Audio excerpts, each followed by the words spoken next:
नमो नमः। प्रिय विद्यार्थियों, जैसे कि हमने पिछले कालखंड में संस्कृत के उन वर्णों के प्रकारों को, वर्णों के उच्चारण अंशों को और किस किस प्रकार के वर्ण हैं इसको हमने जाना था। इन्हीं वर्णों के साथ ही जो है हमने एक संयुक्त वर्ण भी पढ़ा था, संयुक्त अक्षर जिसको कहा जाता है। और ये संयुक्त वर्ण इसी संधि के ही कारण से जो है उत्पन्न हुआ है। जैसे कि आपको पता है, विदित है कि यहाँ पर श, धन, अधर, धन, छोटा अ, इन तीनों के मिलने पर क्या हुआ था? श्रमिक के श्रम। यहाँ पर तीनों के मिलने से ये अधर, शकर के श, अधर और ये छोटे आ, इन तीनों के मिलने पर क्या हुआ था? श्रमिक के श्रम। वैसे ही ज्ञानी के ज्ञान में हुआ था, वैसे ही प्र में हुआ था, वैसे ही त्रिशूल के त्र में हुआ था, छत्री के छ में हुआ था। तो ऐसे ही ये संधि के ही कारण जो है इसमें इस प्रकार की स्थिति निर्मित हुई थी। और ये संधि के कारण ही जो है इसको हम जो है जानते हैं। यहाँ पर आज हम इसी संधि को संस्कृत में संधि के परिभाषा, उनके उदाहरण और उनको किस प्रकार से समझा जाए इसको आज हम जानेंगे। तो जैसे कि पूर्व में आपको पता है कि हमने वर्णों को पढ़ा था और उन्हीं वर्णों में आज जो है किस प्रकार से संधि होता है उसको जानेंगे। संधि का तात्पर्य होता है जोड़ना या जुड़ना। जैसे कोई दो वर्ण जो है आपस में जुड़ करके एक नए वर्ण की उत्पत्ति करें या एक नया विकार उत्पन्न करें, तब वहां पर संधि होता है। तो इसको उदाहरण स्वरूप या इनको परिभाषित करके ऐसे जाना जा सकता है, समझा जा सकता है। दो या दो से अधिक पदों के मिलने पर, दो या दो से अधिक वर्णों के मिलने पर जो विकार उत्पन्न होता है उसे हम संधि कहते हैं। उदाहरण के लिए आप देख सकते हैं, आगे और पढ़ेंगे हम जानेंगे। यहाँ पर इसको एक बार और समझिए। दो या दो से अधिक वर्णों के मेल से जो विकार उत्पन्न होता है उसे संधि कहते हैं। संधि मुख्यतः तीन प्रकार का होता है। संधि मुख्यतः तीन प्रकार का होता है। एक होता है पहला स्वर संधि, दूसरा होता है व्यंजन संधि और तीसरा होता है विसर्ग संधि। अब सवाल ये उठता है कि ये अलग अलग रूप हैं, इनके अलग अलग प्रकार हैं। स्वर संधि होता है, व्यंजन संधि होता है, विसर्ग संधि होता है। तो हमने जो है इन तीनों वर्णों को लेकर के जो है उस दिन पिछले कालखंड में हमने वर्णों को जाना था, जिसमें स्वर वर्ण भी आए थे, व्यंजन वर्ण भी आया था, स्वर अनुस्वार आया था और इसके बाद जो है अंतस्थ व्यंजन आया था, उसमें व्यंजन आया था, स्पर्श व्यंजन आया था, इस प्रकार। तो इन्हीं वर्णों की सहायता से ही जो है या इन्हीं वर्णों के ही कारण जो है जिन पदों में विकार उत्पन्न होगा वही, अर्थात जिन जिन वर्णों के साथ मिलने पर जो विकार उत्पन्न होगा उसको ये जो है हम संधि कहेंगे और उसको अच्छे से और जानेंगे। तो आइए हम देखते हैं। पहला है स्वर संधि, दूसरा है व्यंजन संधि और तीसरा है विसर्ग संधि। आज हम अहम संधि को पढ़ेंगे और वह संधि है पहला, प्रथम संधि स्वर संधि। स्वर संधि को आज हम इसको विस्तार पूर्वक जानेंगे, समझेंगे। अब सवाल ये उठता है स्वर संधि किसे कहेंगे? तो स्वर संधि दो या दो से अधिक स्वरों के मिलने पर जो विकार उत्पन्न होगा, अर्थात स्वर वर्ण के साथ स्वर वर्ण के मिलने से जो विकार उत्पन्न होगा, जो ध्वनि उच्चारित होगी या जो ध्वनि प्राप्त होगा और इनके मिलने से जो विकार जो हमको समझ में आएगा, उनका जो उच्चारण अंश जो है समझ में आएगा, वही उनका स्वर संधि होगा। अर्थात दो या दो से अधिक स्वर वर्णों के मिलने से या स्वर वर्ण के साथ स्वर वर्ण के मिलने से जो विकार उत्पन्न होगा उसे स्वर संधि कहेंगे। स्वर संधि के प्रकार, यहाँ पर स्वर संधि के मुख्यतः 8 प्रकार माने गए हैं। जैसे कि आप श्यामपट पर देख रहे हैं, पहला दिया है दीर्घ स्वर संधि, दूसरा है गुण स्वर संधि, तीसरा दिया है वृद्धि स्वर संधि, चौथा दिया है यण स्वर संधि और पांचवा दिया है अयागी स्वर संधि और छठवा दिया है पूर्व स्वर संधि, और 7वां दिया है पर स्वर संधि और 8वां दिया है प्रकृति भाव स्वर संधि। आज हम इन स्वर संधियों में से प्रथम स्वर संधि अर्थात दीर्घ स्वर संधि को पढ़ेंगे, जानेंगे, समझेंगे। यहाँ पर हम उदाहरण स्वरूप आपको जो है स्पष्ट करेंगे। पहला है दीर्घ स्वर संधि अर्थात किसी स्वर के साथ, अर्थात यहाँ पर 4 स्वर वर्ण हैं जिसमें अ है, ई है, उ है और ऋषि। इन चारों के मिलने पर बड़ा रूप अर्थात दीर्घ रूप, ठीक है, यहाँ पर दीर्घ यानी होता है बड़ा, तो यहाँ पर दीर्घ रूप की उत्पत्ति होगी। जैसे कि उदाहरण के लिए देखिए, अ धन अ बराबर आ, अ धन आ बराबर बड़ा आ, बड़ा आ धन बड़ा आ बराबर बड़ा आ, बड़ा आ धन छोटा आ बराबर बड़ा आ। यहाँ पर आपको समझ में आ गया, ये दीर्घ रूप कहलाता है। बड़े आ, बड़े ई, बड़े ऋषि और बड़े ओ, ये दीर्घ रूप है। तो इसका नियम वही है कि अ, ई, उ और ऋषि, इन चारों वर्णों के, इन चारों स्वर वर्णों के मिलने पर जिस प्रकार से दीर्घ रूप लेगा तो वहां पर दीर्घ स्वर संधि होगा। इसी क्रम में हम इसको ई से भी यही करेंगे, ई धन ई बराबर बड़े ई, छोटे ई धन बड़े ई बराबर बड़े ई, उसके बाद बड़े ई धन बड़े ई बराबर बड़े ई, उसी क्रम में बड़े ई धन छोटे ई बराबर बड़े। इसी क्रम में उ के साथ भी यही होगा, उ धन छोटे उ बराबर बड़े उ, छोटे छोटे उ धन बड़े उ बराबर बड़े उ, उसी क्रम में बड़े उ धन बड़े उ बराबर बड़े उ, उसी क्रम में बड़े उ धन छोटे उ बराबर बड़े उ। सेम ऐसे ही ऋषि के साथ भी चलेगा। छोटा ऋषि धन छोटा ऋषि, छोटा ऋषि धन छोटा ऋषि बराबर बड़ा ऋषि, छोटा ऋषि धन बड़ा ऋषि बराबर बड़ा ऋषि, बड़ा ऋषि मिलने पर बड़ा ऋषि, या बड़ा ऋषि धन छोटा ऋषि के मिलने पर बड़ा ऋषि की उत्पत्ति हो, तब वहां पर दीर्घ रूप धारण करता है और दीर्घ स्वर संधि बनता है। अर्थात इनके उदाहरण देखेंगे तो आपको और अच्छे से समझ में आएगा। जैसे कि आप यहाँ पर देखेंगे, उदाहरण ले लेते हैं, प्रत्येक का अलग अलग एक एक उदाहरण ले लेते हैं। जैसे यहाँ पर एक पद है या एक शब्द है हिमालय, क्या है हिमालय।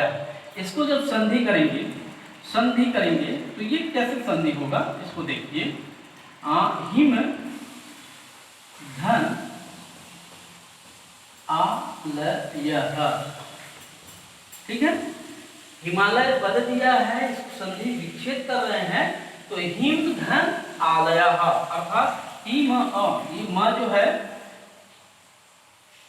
माँ के साथ जो है छोटे अ की वहां पर पहले से ही मौजूद होता है, अर्थात व्यंजन वर्ण जो है अपने में पूर्ण नहीं होता, उनके साथ जो है छोटे अ मिला हुआ है, तब जाकर के वो पूर्ण हुआ है। इसलिए यहाँ पर ये छोटे अ निकल गया और यहाँ पर आता है बड़े अ। इन दोनों के मिलने पर क्या हो रहा है, इन दोनों के मिलने पर हो रहा है आ। अब ये आ कैसे हुआ, तो यहाँ पर देख रहे हैं हिम और आलय, यहाँ पर ये हिम को अलग कर दिए और यहाँ पर ये आ की मात्रा है, माँ के साथ आ की मात्रा है, ये आलया हुआ, अर्थात हिम धन आलया। यहाँ अ और यहाँ बड़े आ दोनों के मिलने पर जो है बड़ा आ की उत्पत्ति हुआ, अर्थात हिमालय। इस प्रकार से ये प्रथम दीर्घ रूप का जो है उदाहरण है हिमालय। इसी क्रम में हम और एक आध उदाहरण देख लेते हैं। जैसे कि यहाँ पर दिया है उदाहरण, मान लेते हैं विद्यालय। क्या है? विद्यालय। यहाँ पर संधि करेंगे, इसको संधि करते हैं तो हिम पी विद्या धन आलय। यहाँ पर विद्या धन आलय। यहाँ पर आप देखेंगे बड़ा अ और यहाँ पर देखेंगे बड़ा अ, दोनों के मिलने पर क्या हो रहा है? बड़ा अ। अब ये बड़ा अ कैसे हुआ? यहाँ पर देख रहे हैं आप, विद्या में आ की मात्रा है और ये विद्या अलग हो गया और ये आलय अलग हो गया है। यहाँ पर जब हम इसको अलग करते हैं कि विद्या और यहाँ पर आलय करके दिया है और ये दोनों के मिलने पर जो है विद्यालय हो गया, दोनों के मिलने से विद्यालय हो गया। अर्थात यह भी दीर्घ रूप, इसका हमने नियम बताया था, छोटे अ के साथ छोटे अ मिले तो बड़ा अ बने, या बड़ा अ के साथ बड़ा अ मिले तो बड़ा अ बने, या फिर बड़ा अ के साथ जो है छोटा अ मिले तो बड़ा अ बने, या फिर बड़े अ और बड़े अ के मिलने पर बड़ा अ बने। अर्थात कहने का तात्पर्य है, जैसे कि आपको हमने जो है उदाहरण स्वरूप जो है इनके नियमावली को बताया था, इस नियम के थ्रू हम कहीं चले तो ये दीर्घ रूप धारण करता है। इसी क्रम में देखते हैं एक आध उदाहरण जो है हम ई के वाले में देख लेते हैं। ई में देखेंगे, यहाँ पर दिया है एक उदाहरण दिया है रविंद्र। क्या दिया है? रविंद्र। इसको हम संधि करेंगे तो ये कैसे संधि होगा? रवि धन इंद्र पर, रवि धन इंद्र। यहाँ पर देखेंगे ये छोटे ई, यहाँ पर देखेंगे ये छोटे ई, और दोनों के मिलने पर यहाँ पर हो जाता है बड़े ई। यहाँ पर जैसे कि देख रहे हैं रवि में व में बड़े ई की मात्रा है, अर्थात रविंद्र। तो इस प्रकार से उ वाले में भी देख लेते हैं एक आध उदाहरण। जैसे कि यहाँ पर दिया है मधु सवह, मधु सवह। यहाँ पर दिया है मधु उत्सव, मधु उत्सव। यहाँ पर संधि करेंगे तो ये संधि यहाँ पर देखेंगे ये हो जाएगा मधु धन उत्सव, मधु धन उत्सव। यहाँ पर देख रहे हैं आप छोटे ऊ, यहाँ पर भी छोटे ऊ, ठीक है, छोटे ऊ और छोटे ऊ के मिलने पर ये हो गया बड़े ऊ, जैसे कि यहाँ पर मधुसव में देख रहे हैं आप। इसी क्रम में जैसे कि हम और उदाहरण ले लेते हैं, ऋषि वाले में देख लेते हैं।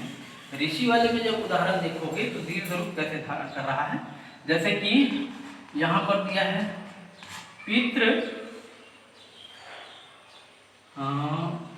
पितृ ऋणा कर लेते हैं, पितृ ऋणा।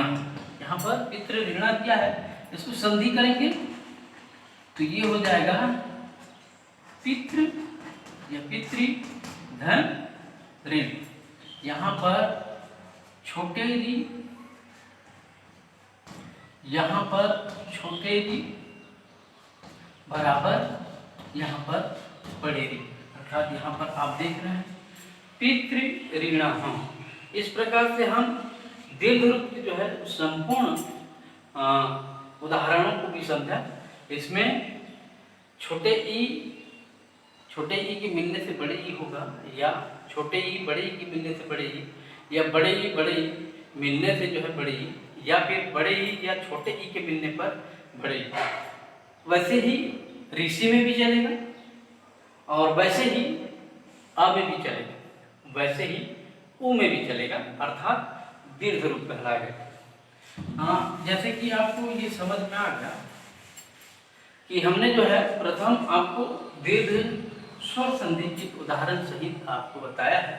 निश्चित ही आपको पसंद आया होगा, और जहाँ पर आपको ऐसा महसूस होता है कि नहीं यहाँ पर और कुछ होना चाहिए तो निश्चित ही आप कमेंट करके अवश्य बताइए।